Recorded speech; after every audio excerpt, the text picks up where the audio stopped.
Hi, I'm Father Kevin Manera. I'm the Director of Campus Ministry here at St. John Fisher College, and this is Father Eduardo. Father Eduardo is the chaplain at St. John Fisher College. I'm going to take you on a tour of the Hermance Family Chapel of St. Basil the Great here at St. John Fisher College.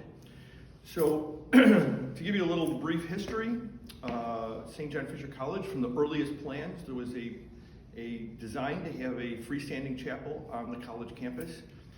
It took 70 years, but finally in 2017, this chapel was dedicated.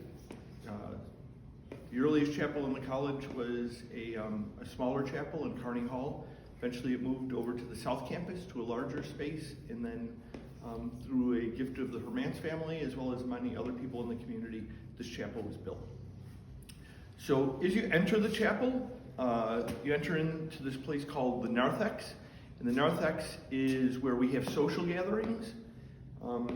After every student mass at 7:30 p.m. on Sunday evening, we have food here for the students and a small service project. So students like to hang out here after mass and work on a project or get something to eat. Food varies all the time, and students determine what they want to eat.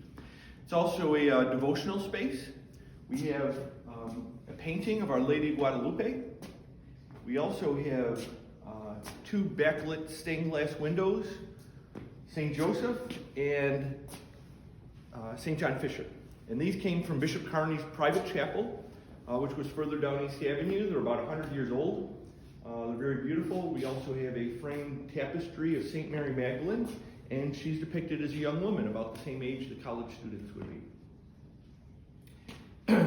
When the chapel was being built, the last piece to be put in the chapel was a beam, a steel beam, and all the students were invited to sign their names on it. So a lot of the students and faculty and staff and community members did, and that is the beam that's in the wall right over those three windows, the bank windows. So it's really cool. Like, people are always stopping in. It's like, where's that beam that I signed my name onto? Also, over the doors of the chapel is a quote from the prophet Isaiah: "My house shall be called a house of prayer for all people." And the idea of including that quote was so that everybody, all the students, all the St. John Fisher community would know that this is a place of welcome for them.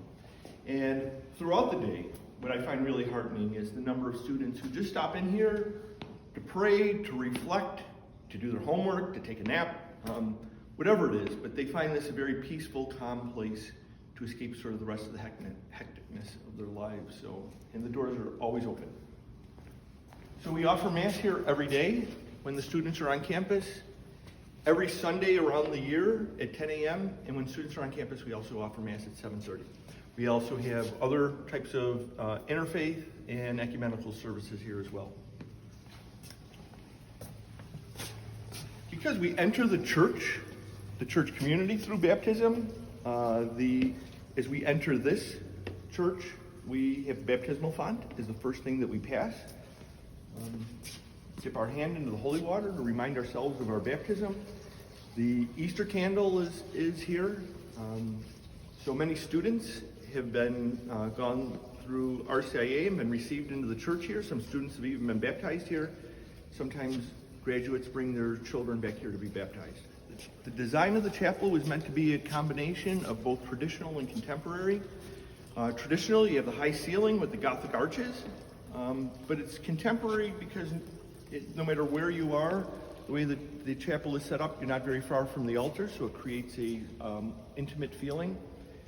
We have beautiful stained glass windows, and as you can see right now, as the sun is coming through, the beautiful colors that they cast throughout the chapel. So there are a few themes that are going on. The windows depict the theme of mercy. You got to be a little bit creative. But the artist took the writings of Pope Francis on mercy, as well as the spiritual and corporal works of mercy, and then she tried to depict mercy in an abstract way. So if you notice, the movements try to, or the windows try to create a movement, because God's mercy takes us from the waters of baptism forward to the altar, where we're nourished on the Eucharist and then sent out into the world. The stained glass window is translucent, so although it does provide for color, it shows that the separation between church and what happens here is there's a connection between what happens here and in the outside world. As I like to tell the students, unlike Vegas, what happens here should not stay here. It needs to go out into the outside world so that they can become merciful people and they can become good witnesses of Christ.